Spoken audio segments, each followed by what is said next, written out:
அனைவருக்கும் வணக்கம்.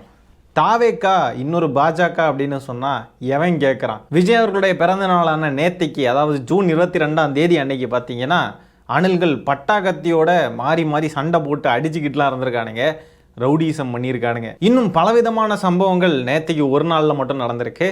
அதில் சிலவற்றை இப்பொழுது பார்க்கலாம். வாங்க வீடியோக்குள்ளே போயிடலாம். காரை நிறுத்திட்டு பேசு. நீனு என்ன ரவுடியா? நீனு வந்து பேசு. நீ தனியா மாட்டில்ல, நீ மாட்டு. நீனு பதில் சொல்லிட்டு போ. வீரா குரா உரா உரா உரா.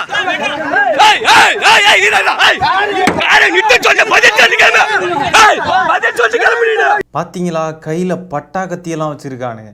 இதை பார்த்துக்கிட்டு வேறு இந்த அணில் குரூப்லாம் என்ன சொல்லிக்கிட்டு இருக்கானுங்கன்னா, இது திமுக காரங்க அப்படின்றானுங்க. ஏன்டா கிறுக்கு பயல்களா, காரில் தாவேக்கா கொடி, தாவேக்கா துண்டை போட்டிருக்கானுங்க, விஜய் அவர்களுடைய முகம் பொறிச்ச சட்டை போட்டிருக்கானுங்க. இது எப்படிடா திமுக காரன்னு வெக்கமே இல்லாமல் முட்டு கொடுக்குறீங்க கிறுக்கு பயலா? ஆன்லைனில் தான் எல்லாரையும் போட்டு அப்யூஸ் பண்ணிக்கிட்டு கேவலமாக பேசிக்கிட்டு தெரிஞ்சானுங்கன்னு பார்த்தா இவனுங்க ஆஃப்லைனில் ரவுடிசமே பண்ணுறானுங்க. இவனுங்க இந்த மாதிரிலாம் சண்டை போட்டுக்கிட்டு இருக்கானுங்களா? இன்னொரு பக்கம் ஒரு நியூஸ் என்ன அப்படின்னு பார்த்தீங்கன்னா, விஜய் அவர்கள் 2026 தேர்தலில் வெற்றி தோல்வியை பொறுத்து அதுக்கப்புறம் அரசியலை கண்டினியூ பண்ணுவாரா இல்லை அடுத்தது வேறு படம் நடிப்பாரா அப்படின்றதெல்லாம் பிறகு முடிவு பண்ணிப்பார் அப்படின்னு சொல்லிட்டு செய்திகள் வெளிவந்துக்கிட்டு இருக்கு. இதை சொன்னது யாருன்னு பார்த்தீங்கன்னா ஒரு நடிகை சொல்லியிருக்காங்க. விஜய் கிட்ட இந்த கேள்வி எழும்பின இடத்துல அவர் இந்த மாதிரி பதில் சொல்லியிருக்காப்புல. அது 2026 வெற்றி தோல்வியை பொறுத்து அதுக்கு பிறகு நடிக்கணுமா வேணாமா அப்படின்ற மாதிரிலாம் சொல்லியிருக்காப்புல. அது மட்டும் இல்லாமல் வேறு டேரக்டர்கள்கிட்ட கதை கேட்டுக்கிட்டு இருக்கிறதாகவும் தகவல் வெளியே வந்துட்டுருக்கு.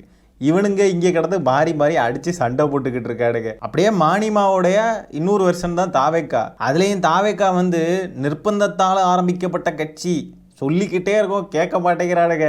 2026 வெற்றி பெற முடியலை அப்படின்னு சொன்னால் கட்சியை கலைச்சிட்டு வீட்டை பார்த்து போயிடுவாப்புல, அவர் ஒரு வேலையை பார்த்து போயிடுவாப்புல. இவனுங்க மாறி மாறி அடித்து சண்டை போட்டு கத்திக்கு தின்னு தூக்கிட்டு வாழ்க்கையை தொலைக்க போகிறானுங்க. மக்களுக்காக வந்தோம், மக்களுக்கான கட்சின்லாம் சொல்கிறீங்க, கையில் கத்தியெல்லாம் வச்சு சுற்றிட்டு இருக்கீங்க ரவுடிகளாட்டும்.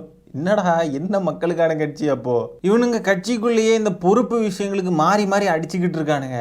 கட்சியில் உழைச்சவங்களுக்கெல்லாம் பதவியை கொடுக்காம இருக்காங்க அப்படின்னு சொல்லி குற்றச்சாட்டுகள் வந்துக்கிட்டே இருக்குது. அந்த வைஷ்ணவி பொண்ணு சொன்னது உண்மைதான் போல இருக்குது. கட்சிக்காக உழைக்கிறவங்க, கட்சிக்காகன்னு சொல்லி நிற்கணும்னு நினைக்கிறவங்க, இவங்களுக்குலாம் எந்த வகையிலுமே அங்கே முன்னுரிமை அளிக்கப்படுறது இல்லை அப்படின்லாம் சொன்னாங்க இல்லையா? அது உண்மைதான் போல இருக்குது. அது மட்டும் இல்லாமல் தலித்துகளுக்கு பதவி சுத்தமாகவே கிடையாது அப்படின்னு சொல்லியும் ஒரு விஷயம் பரவிக்கிட்டு இருக்கு. அடுத்தது நம்ம அது சார்ந்த ஒரு காணொலியை தான் பார்க்க போகிறோம். அதுவும் நேற்றுக்கு நடந்த சம்பவம் தான். இவனுங்க இங்கே மாறி மாறி அடிச்சுக்கிட்டு இருக்க விஜய் அவர்கள் அவருடைய பிறந்தநாள் அன்னைக்கு இந்த புகைப்படத்தை பாருங்கள். திருசா கூட என்ஜாய் பண்ணிக்கிட்டு இருக்காரு பர்த்டே. அணில்களே, வாழும் காமராஜர் இவர் தானா? காமராஜர் அவருடைய வீட்டுக்கு வெளியில் அத்தனை ரசிகர்கள் தொண்டர்கள்லாம் கூடி நின்றுருக்காங்க. விஜயை ஒரு செகண்டாவது பார்த்துட மாட்டான்னு ஒருத்தர்லாம் சேலத்துலேருந்து ஏதோ பைக்லலாம் வந்திருக்காராம். அந்த மாதிரிலாம் கஷ்டப்பட்டு வந்தவங்களெல்லாம் கொஞ்சம் கூட கண்டுக்காமல் திருசா கூட ஜாலியாக என்ஜாய் பண்ணிகிட்டு இருக்காரு பர்த்டேயை.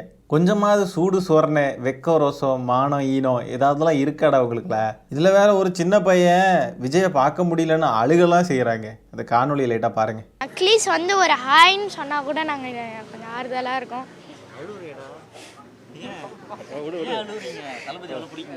அவ்வளோ பிடிக்கும். என்ன சொன்னாங்க? உள்ளேருந்து யாராவது சொன்னாங்க? எதுவுமே ரெஸ்பான்ஸே இல்லை அங்கிள்.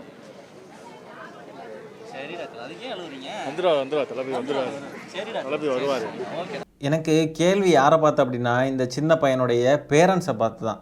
அந்த பசங்க விஜய் அவர்களை பார்க்கணுன்னு சினிமா மோகத்தில் வரணுன்னெலாம் பேசிக்கிட்டு இருக்காங்க. சரி, உங்களுக்கு அந்த அறிவு இல்லையா? நீங்கள் கூட்டிகிட்டு வந்திருக்கீங்க, இதெல்லாம் என்கரேஜ் பண்ணுறீங்க, உங்களுக்கு சுயமாக அறிவு கிடையாதா? இந்த மாதிரி ரசிக மோகத்திலையும் ரசிக வெறியிலையும் உங்கள் பிள்ளைங்களை வளர்க்குறதுக்கு தான் நீங்கள் ஆசைப்படுறீங்களா? படித்து முன்னேறி நல்லபடியான வாழ்க்கையை வாழ்கிறதுக்கான வழிகளை நீங்கள் அமைச்சு கொடுக்க மாட்டீங்களா? ஒரு நடிகனுக்கு பின்னாடி போகணும் அப்படின்றதுக்கான வழிகளை தான் அமைச்சு கொடுப்பீங்களா?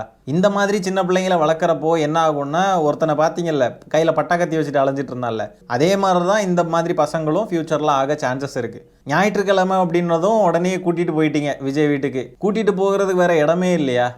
எவ்வளோ இடங்கள் இருக்குது. அப்படி எங்கேயுமே போக விருப்பம் இல்லைன்னா வீட்டில் உட்காந்து புத்தகத்தை எடுத்து படிக்க வைங்க. அப்போ தான் ஃப்யூச்சரில் கையில் கத்தி எடுக்காமல் இருப்பானுங்க. அப்படி இல்லையா, என்ஜாய் பண்ணுறதுக்கு பல இடங்கள் இருக்குது. அங்கேயெல்லாம் கூட்டிகிட்டு போகிறத விட்டுக்கிட்டு நேரத்தையும் காலத்தையும் வேஸ்ட் ஆக்கி இப்படி சின்ன பிள்ளைங்களுடைய சினிமா முகத்துக்காக அவங்களை கூட்டிகிட்டு அந்த நடிகருடைய வீட்டுக்கு முன்னாடி போய் மணிக்கணக்காக வெயிட் பண்ணி அந்த பையன் வேறு விஜயை பார்க்க முடியலன்னு அழுகலாம் செய்கிறாப்புல. இதெல்லாம் என்ன மாதிரியான மனநிலை? இதையெல்லாம் என்கரேஜ் வேற பண்ணுறீங்க நீங்கள். காரி துப்பணும் மக்கள் இந்த மாதிரிப்பட்ட பேரண்ட்ஸ் எல்லாம். அந்த கத்தி எடுத்த நபர், அந்த நபர் வச்சிருந்த கத்தியும் விஜய் அவர்கள் படத்தில் யூஸ் பண்ணக்கூடிய அந்த கத்தியும் ஒரே மாதிரி இருக்குல்ல. எல்லாம் படத்தை பார்த்து சினிமாவை பார்த்து சீரழிஞ்சு போய் கிடக்குறானுங்க. படத்தை படமாக மட்டும் பார்க்குற மனநிலையில் ஆக்சுவலாக இல்லை. இவனுங்க சொல்லுவானுங்க ஊருக்கு அட்வைஸு, படத்தில் குடிக்கிறார் அப்படின்றதுக்காக நீங்கள் ரியல் லைஃப்பில் குடிப்பீங்களா? படத்தில் வர்ற விஷயங்கள் அப்படியே நீங்களும் பண்ணுவீங்களா? அதை கன்சியூம் பண்ணிப்பீங்களா நீங்களும் அப்படியே அப்படின்னு சொல்லிட்டுலாம் ரொம்ப வக்கனையாக பாடலாம் எடுப்பானுங்க. ஆனால் அவனுங்களே பாருங்கள், விஜய் படத்தில் கத்தி யூஸ் பண்ணுறாரு அப்படின்றப்போ இவனுங்களும் அதே மாதிரியே கத்தியை வச்சுட்டு சுற்றுறானுங்க. முதல்ல ஒரு அரசியல்வாதி, கட்சி நிர்வாகிகள் கையில் எதுக்கடா கத்தி வச்சுட்டு சுற்றுறீங்க? மக்களுக்கானவர்கள்னு சொன்னால் என்னத்துக்கடா கத்தியெல்லாம் வச்சுட்டு சுற்றுறீங்க கையில்? இவனுங்க கைக்கெல்லாம் எப்படி கத்தி கிடச்சிது? முதல்ல அத்தனை குற்றவாளிகளும் கட்சிக்குள்ளே தான் இருக்கானுங்க தாவேக்கால. இதில் சிஎம் கனவு வேற. இவனுங்க இந்த மாதிரி கத்தி எடுத்து சுற்றுறது, எவனையாவது கொல்றது, எவனையாவது வெட்டுறது, குத்துறதுன்னு நிற்பானுங்க. கடைசியில் திமுக தான் காரணம்னு வந்து நிற்பானுங்க. ஆட்சி சட்ட ஒழுங்கு சரியில்லை அது இதுன்னு எதையாவது ஒப்பாரி வச்சுக்கிட்டு இருப்பானுங்க கிறுக்கு நாய்ங்க. இவனுங்களே மாறி மாறி இவனுங்க பிரச்சனைக்கு அடிச்சுக்கிட்டு இருப்பானுங்க. இதுக்கும் திமுக தான் காரணம்னு கடைசியில் வந்து நிற்பானுங்க. பவரில் இல்லாத போவே இந்த அராஜகம் பண்ணிக்கிட்டு அட்டூழியம் பண்ணிக்கிட்டு இருக்கானுங்களே. பவரில் எல்லாம் இருந்தானுங்கன்னா அப்போ எந்த அளவுக்கு இருப்பானுங்க? பவரில் இல்லாத போவே கத்தியெல்லாம் கைக்கு வருது. அப்போ ஆட்சியில் அமர்ந்து இவனுங்க கிட்ட தான் அதிகாரமும் எல்லாமே இருக்குது அப்படின்றப்போ என்ன மாதிரி அராஜகத்துல எல்லாம் ஈடுபடுவானுங்க. அப்போ அடுத்ததான் நம்ம பார்க்க போகிற காணொலி என்ன அப்படின்னா, தாவேக்காவுடைய ஒரு நிர்வாகி மாவட்ட செயலாளர்கிட்ட சண்டை போட்டுக்கிட்டு இருக்காப்புல நடு ரோட்டில் வச்சு. பாருங்களேன். நீ என்ன சொல்லிட்டு போய் ஏன் எனக்கு சொல்ல? இவர்கிட்ட வந்து மாவட்ட செயலாளர், இவர் வந்து செய்யாரு, சொந்த ஊரு செய்யாரு. ஏய் தள்ளாத என்ன? ஏன் ஏன் ஏன் ஏன் என்ன தள்ளுற? ஏன் தள்ளுற என்ன? நான் வந்து உரிமை கேட்க வந்துக்கிறேன். சொல்ல, நான் வந்துட்டு ஆபீஸ்க்கு வந்துட்டேன். நீ நீ வந்து நீ வந்து என்ன பார்த்தா டோர் மூடுற. நீ என்ன பார்த்தா டோர் மூடுற. எல்லாரும் வச்சு மிரட்டுற, பசங்க வச்சு மிரட்டுற. இராஜே இரு சொல்லிட்டு இரு சொல்லுங்க. இல்ல சொல்லிட்டு எனக்கு சொல்லிட்டோம். என்னைக்கா சொல்ல இராஜய் அஜய் உடாஜய் என்னைக்கா சொல்ல. நான் வந்து 13 வருஷமா எதனா ஒரு பதில் வருதா பாரு.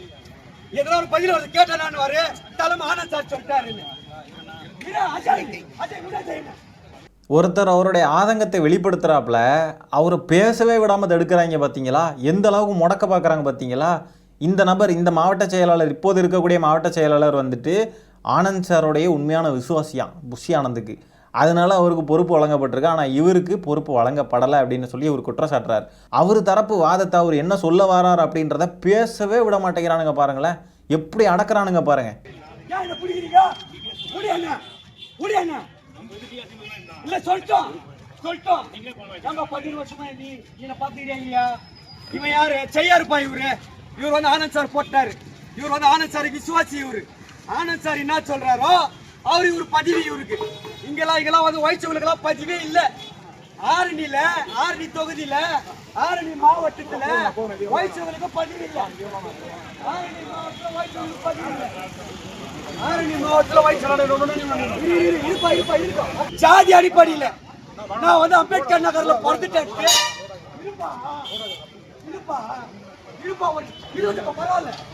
பார்த்தீங்களா மக்களே, ஜாதி அடிப்படையில் இவங்களை அணுகிறாங்க. நான் அம்பேத்கர் நகரில் பிறந்துட்டேன்ற ஒரே காரணத்துக்காக எனக்கு பொறுப்பு வழங்கப்படலை அப்படின்றத அவர் சொல்ல வராரு. அப்படியே பிடிச்சி தரதரன்னு இழுத்துட்டு போகிறாங்க பாருங்களேன். பார்த்தீங்களா எந்த அளவுக்கு அடக்குமுறை ஏவுறாங்க அப்படின்னு. ஏற்கனவே இந்த குற்றச்சாட்டு தாவேக்கால எழும்பிக்கிட்டே இருந்துச்சு. எஸ்சி மக்களுக்கெல்லாம் எந்த வகையிலையுமே இவங்க வந்து எந்த பொறுப்புமே வழங்கலை அப்படின்னு சொல்லிட்டு குற்றச்சாட்டுகள் ஏற்கனவே வந்துக்கிட்டு இருந்துச்சு. இப்போ தெரியுதா, வெளிப்படையாகவே ஒருத்தர் சொல்கிறாரு பாருங்க. இவர் ஏற்கனவே 13 வருஷமாக உழைச்ச நபரான். இவங்க விஜய்க்காக, விஜய் அண்ணனுக்காக போஸ்ட் ஓட்டிக்கின்னு கொடி பிடிச்சிக்கின்னு இருந்த ஒரு நபர் தான் இவரும். ஆனால் இவரை தூக்கி குப்பையில் போடுற மாதிரி போட்டிருக்காங்க. ஏன்னா இப்போ இருக்கக்கூடிய அந்த மாவட்ட செயலாளர் புஷி சார் சொல்கிறதெல்லாம் அப்படியே கேட்குற நபர், புஷி சாருக்கு வேண்டப்பட்டிய நபர் அப்படின்றதுனால அவருக்கு பொறுப்பு கொடுத்துருக்காங்க. இந்த அணில்கள்லாம் இந்த வைஷ்ணவி தங்கச்சி வந்து பொறுப்புக்கு ஆசைப்பட்டாங்க அப்படி இப்படின்னு சொல்லிட்டு ஒரு மாதிரி கொக்கரைச்சிக்கிட்டு இருந்தானுங்க. நாங்கள் விஜய்க்காக உழைச்ச நபர்களுக்கு தான் நாங்கள்லாம் பொறுப்பு கொடுப்போம், இவங்க இப்போ தான் வந்தாங்க அதுக்குள்ளே வந்து பொறுப்புக்கெலாம் ஆசைப்படுறாங்க அப்படி இப்படின்னு ஓவராக கதறிக்கிட்டு இருந்தானுங்க. ஆனால் இப்போ இந்த நபர்லாம் கட்சிக்காக உழைச்சவர் தானே, விஜய்க்காக இத்தனை வருஷம் பாடுபட்டவர் தானே, அவ்வளோ கஷ்டப்பட்டவர் தானே, இவருக்கு ஏன் பொறுப்பு வழங்கலை? அவருடைய நியாயத்தை அவர் கேட்க வராரு. அந்த இடத்துலையுமே அவரை அடக்குறீங்க, அவரை மிரட்டுறீங்க, ஆள் வச்செல்லாம் மிரட்டுறாங்க அப்படின்னு சொல்லிட்டுலாம் அவர் பதிவு பண்ணுறாரு. இதுக்கும் திமுகவை தான் குறை சொல்லுவீங்களா?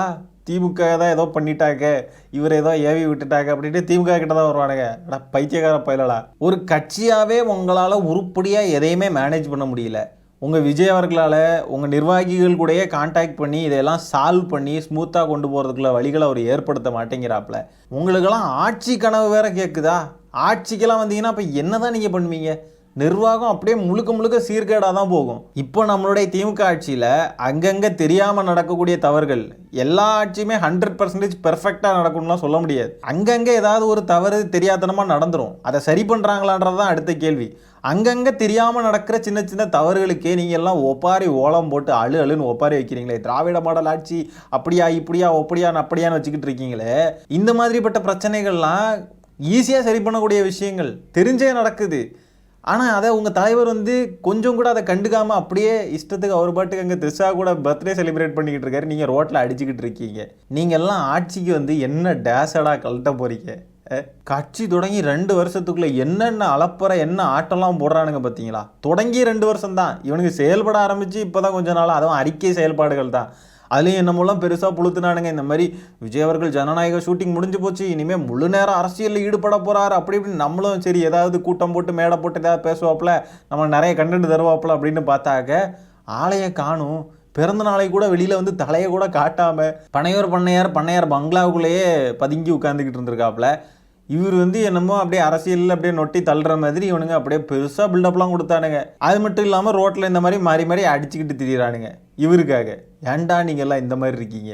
போய் படிங்கடா, பிள்ளை குட்டியில் படிக்க வைங்கடா. பிள்ளை குட்டியிலையும் தூக்கிக்கிட்டு அவர் பிறந்த நாள்னா அங்கே போய் பனையூர் வாசலில் போய் நின்றுறது. உருப்படுற வழிகளை ஏதாவது போய் பாருங்கடா, கிறுக்கு பயலடா. சரி மக்களே, இந்த காணொலியை நான் இதோட என் பண்ணிக்கிறேன். இந்த வீடியோவில் நம்ம பேசியிருக்கிற விஷயங்களை பற்றி உங்களுடைய கருத்துக்கள் என்னன்றதை கமெண்ட்டில் பதிவு பண்ணுங்கள். வீடியோ பிடிச்சிருந்தா ஒரு லைக்கை தட்டி விட்டு 4 பேருக்கு ஷேர் பண்ணுங்கள். முக்கியமாக நம்ம சேனலை சப்ஸ்கிரைப் பண்ணி வச்சுக்கோங்க. மீண்டும் இன்னொரு காணொலியில் சீக்கிரமாக உங்களை சந்திக்கிறேன். அது வரைக்கும் டாடா பாய், டேக் கேர்.